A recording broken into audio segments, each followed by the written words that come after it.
Hi friends, ఇది మనం kurti neck అనేది మనం ఫ్రంట్ పార్ట్కి చూసుకున్నాం కదా. బ్లౌజ్కి కూడా ఇలాగే బ్యాక్ సైడ్ స్టిచ్ చేసుకోవచ్చా అని అడుగుతున్నారు. అందుకోసమని చెప్తున్నాను చూడండి. స్టార్టింగ్ 1 ఇంచ్కి మార్కింగ్ చేసుకోవాలి.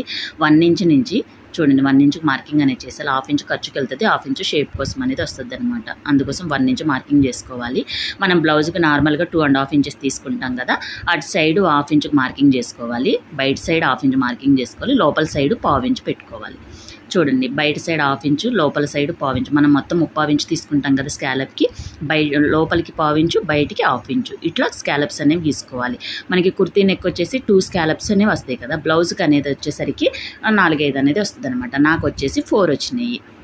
చూడండి, 4 వచ్చినాయి. ఇక్కడ వచ్చేసి ఇట్లా ఒక లీఫ్ షేప్ అనేది ఇచ్చేయండి. బ్లౌజ్కి వచ్చేసరికి చూసారు కదా, ఇక్కడ పిక్ ఉంది, సేమ్ ఇలా అనేది మనకు వస్తుంది అనమాట.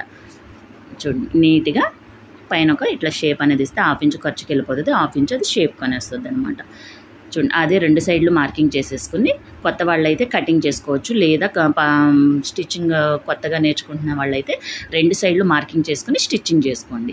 అలవాటు ఉన్న వాళ్ళైతే నెక్ కట్ చేసుకుని స్టిచ్చింగ్ అనేది చేసుకోండి. చూడండి, ఫైనల్గా మనం స్టిచ్ చేసిన తర్వాత ఎలా వచ్చిందో నెక్ అనేది. బ్లౌజ్కి కూడా మనం ఇలాంటి నెక్ అనేది స్టిచ్ చేసుకోవచ్చు. చూసారు కదా ఎంత బాగా వచ్చిందో. నా వీడియో కనుక నచ్చితే లైక్ చేయండి ఫ్రెండ్స్, అలాగే మన ఛానల్ని సబ్స్క్రైబ్ చేయండి. Thank you for watching.